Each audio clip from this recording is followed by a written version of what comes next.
Hi folks, I hope you're well. So, as I said earlier, the Vineyard Church are supposed to be, well, last week, 2 weeks ago, sorry, they said they were doing the vision meeting today. That's what this morning's meeting was supposed to be about. But they got it wrong. It's supposed to be in a month, not 2 weeks, from the date they said it would be done. Okay. Which was 2 weeks ago. Okay. I looked at their vision today. Well, I looked at their site because I was trying to find out, what they're supposed to be doing next week and what they're supposed to be about. Because when they tell you 2 weeks' time we're doing the vision, talking about our vision, you go there prepared to hear that, and it's brunch. Nothing to do with the vision whatsoever. Right? Come on. That's quite poor, I must say. That's really amateur. Yeah, you're planning to do this. You worked out when you're going to do it, but then you get the dates wrong by 2 weeks and tell people next time you're meeting up. Because last week they didn't. They went to that African children's thing in the other African church, what's called the Jesus Church. And because they did that in the evening. They didn't have a service in the morning. So again, why did they not have a service in the morning? I'd love to ask that question. And I think the reason is because it takes effort to organise. And it's easier just not to. If you're doing something in... No, I actually think that probably they did something in another church for the children that they were going to see in the evening. I think that's probably what they did. Which I couldn't have gone to because I don't have a car, so I couldn't have got there anyway. Yeah. Anyway, that's that. Yeah. For a second, I was thinking they just didn't do anything. No, I think they did. I think they did actually do something. So cool. I was wrong about that, quite possibly. So cool. We can all be wrong. See, there you go. Admit when you're wrong. Good idea. Anyway, so I looked at their vision, and yes, there's some things there that are very, very interesting indeed. The first point is a generous church. That's the first point in their vision. We want to be a generous we want to be generous at our core, whether this is to people in the church or to people we meet in Elgin and further afield. We believe that God is a generous God, and we want to model this to whoever we meet. Okay? Now, as to being a generous church, that to me is incredibly vague, to say the least. Immensely vague. It doesn't really say anything. It doesn't really say how are you going to be a generous church. It means nothing. It's a nothing statement. Next statement is authentic people, where it basically says here, we want to be authentic. Church should be a place where people can be real, sharing their joys, their sorrows, their struggles, and their successes. A place where we can journey together through every season. We believe, one second, I'm losing that when we are open and honest, God can work in us and through us. Okay? Yeah. Again, I don't know what they're talking about there, because again, how are they encouraging people to be authentic? We'll put it this way. I was authentic, and the pastor arranged a meeting, sent me an email, and in the email stated that it'd be nice for us to have a meeting before Sunday to continue what we were talking about on Sunday. That was BS. What he said, the meeting he wanted to meet about. What he wanted to meet about is because when I was talking to a woman and a man about, the woman was talking about the fact that she had designed her top. She didn't like her top, but she was wearing it because she had designed it. And then I said, oh, yeah, I've been talking to God about designing clothing because too much clothing has been made to be sexual. He wanted to meet me saying, maybe you shouldn't say that because someone could get offended by that. So again, my being authentic and me saying in the conversation to him that Paul wasn't the person to ask about marriage, which he then, during our conversation, had to accept I was right about that Paul probably wasn't the person that should have been asked about that, because he'd never been married, and what he said was absolute nonsense. Because it was, really. What Paul said, yeah. If people are going by that and marrying because of lust, that's why there's so many divorces. So Paul didn't really help the situation with his answer, did he? Not really. So not exactly the person to go to. Well, I say the pastor was disingenuous with his request for a meeting, suggesting it was to continue a conversation, when what he really wanted to say is he doesn't like those sort of discussions being held in church. So therefore, allowing me to be authentic, no. No, he didn't want that. So again, their vision needs to show a bit better what they mean by that. Next one they got is live and love like Jesus, right? Let's see if I can read this one. Oh, he doesn't like it. I'm trying to move it up so I can read it. I'm going to move this thing up. It's not allowing me, so okay. The first bit is unfortunately wrong. It said the Bible is the book that we base our faith on. Okay. If your faith is based upon the Bible, your faith will crash. It doesn't matter what Bible you have, that Bible is not going to be accurate. It's not going to be what was given all those years ago, right? It's not. It just isn't. It can't be. So it says in the Bible, we see Jesus living, amongst people. Oh, for goodness sake, I'm trying to do this here on earth. I'm trying to move the Mavovi video editor up so I can read this thing without actually, losing the thing, because sometimes it closes. So I'm trying to be clever. It ain't working. So, yeah. And we see his compassion, his love, and his care for those he meets.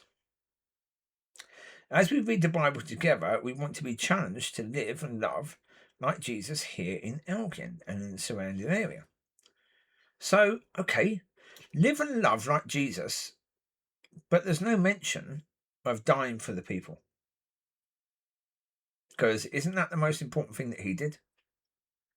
Now, dying for the people with regards to the people in the area, that doesn't mean we give our lives in that sense, that we end up being crucified on the cross. That means we die to self so we can best reflect God when we meet people. There's no mention of that in any way, shape, or form. Right? Next is seeing transformation as we serve the community. Now, again, serving the community, no, drop that. We're supposed to be serving the kingdom, not serving the community. The problem with serving the community, you've got the Community Church of Rick, who's been the community church, originally the Community Church of God, then Community Church of Manuel, now Community Church of Rick. Because it's been called Community Church, the problem with community churches, after a while, they become a slightly religious community centre. That's the problem. Because you focus on serving the community, you become people that are happy to do things that are pleasing for the community. That's why they do Easter egg hunts. That's why they do Mother's Day. That's why they do all this and that and this and that and this and that and this and that. Because they see themselves as serving the community. You're supposed to be serving the kingdom. When you understand that you're serving the kingdom, it's a whole different thing, isn't it, really? So, basically, another point of serving the community that they say is that we want to be the kind of church that sees a need and tries to meet it. Okay. The problem with that is, as I said before, if I have a need of £1,000, but God wants two people, one person to give 800, one person to give 200, if one person believes they can meet the whole need and they do that, then they're robbing a blessing from the person that can only give 200. Yeah. No, again, why don't they just say the best way to serve your community is when someone has a need, you lead them to God. You lead them to solution to all the problems that they would have. Not just that, all the problems. Because God can solve them. We can't. We can't do that. We don't have the resources to be able to do that, do we? Not in any way, shape, or form. No. And okay, right. They know I'm living on my own in a place with no heating, no hot water. Have I been invited to any one of their houses after service? No. How are they then doing what they say? In their seeing transformation, serving the community. I'm neither asking nor demanding that people do that. Not in any way, shape, or form. No. But the point of it is, if they say a church that loves those on the margins, a church that goes the extra mile for the least, the last, the lost, and the lonely, right? This is, come on, for flipping hell's sake, right? Come on. When you know that someone lives alone in a place that's bloody cold, yeah. If you're a church that gives a crap about that, you know, come on. I'm not saying I want people to do that. I'm simply saying if what they're saying is true in their vision, then they're not living it, are they? They're not walking it. And part of it is, again, it's vague. All of it's just vague. It's just nice words. But yeah. And again, as I said, about this point about serving the community, that is fundamental to get that right. There's been so many community churches that have shut down because they become too much focused on the community rather than God. If you understand that you are serving the kingdom, then you understand you are about doing God's work. Not serving God, not serving the community, not doing any of that. Your job is to do God's work in whatever way God leads you to do. If you understand that, you have a chance of succeeding. But when you understand your job is to serve the community, you become like all these other churches that ban people and do all this stuff. Because right now in society, this is how people believe things should be done. If you're serving your community, then doing things that are going to please those in your community is the next thing that comes. And that will be tested. Of course, the devil will test that. The devil will test how serious you are about serving the community, and he will bring you into situations where, yeah, of course. Will you be put in a position where you have to choose the community or God? If in your vision it says we're supposed to be serving the community, in your mindset, in your understanding, you're about the community. You're not about God. So what are you going to choose? What are you more likely to choose? Again, you listen to all those things. I will link that page. You can go and read that vision yourself. But in that vision, there's a few mentions of God. A few mentions of God. One is God being a generous God. Right? Okay. One, to live and love like Jesus. Yeah. Okay. That's about it, isn't it, really? Come on, this is a vision of a church. And God is basically, just a foremention. You know? He's just mentioned. That's all. It's not about God, is it? Not in any way, shape, or form. It is not about God. If a church is going to have a vision, and that vision is not centered around God, everything being about God, that church will fail. The devil will have it in no time at all. That's the reality. The devil will have it in no time at all. And that's, yeah, it's the truth for any place, any church.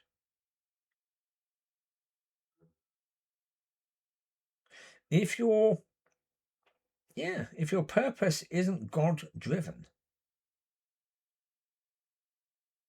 God won't back it. Again, people were praying today in the bunch that God will fill this place with his what's it called? Presence. Right? What they do not understand is God's presence is through the whole earth. Everywhere. It's in these woods. There. It was in those dogs. There. It's in those trees there. It's in the grass there. It's in everything. It's in the dead wood. It's in the live wood. It's in the leaves. It's in the flowers. It's in the birds. It's in everything. The fact that in the area there's peace, that's God. The fact that in these dogs there's love, that's God. Yeah, God's presence is absolutely everywhere. So why are you praying that God's presence will be in the church? It always is. Even in churches that are dead, God's presence is still in the church. Now, I've had conversations with God saying, come on, take your presence away. That might actually get their attention. But God's presence is always there. Because that's the point about hell. There is no presence of God and nothing of God in hell. So on earth, there has to be God's presence pretty much everywhere. Pretty much everywhere. Right? Whether you feel it, whether you notice it is a whole different thing. Because that's the point. We say, oh, but we don't feel it. You don't have to for it to be there. No. It's the point, isn't it, really? It matters not about whether you feel it. It matters not about whether you notice it. No. No. It's there. It's always there. So, with regards to it always being there, yeah. Well, because we know, I'm looking years ago at killers and what killers were doing. And we knew, even years ago, that even in the nastiest of killers, there was love. There was a degree of hope, a degree of peace. So there was a presence of God in even those people. Yeah. Yeah, Jack the Ripper. The Yorkshire Ripper. We know the Yorkshire Ripper had friends and work colleagues and family who had no idea that he was murdering prostitutes. They had no idea. Why? Because to them, he had the presence of God in him. Yeah. And yet, he was able to do some pretty horrific things.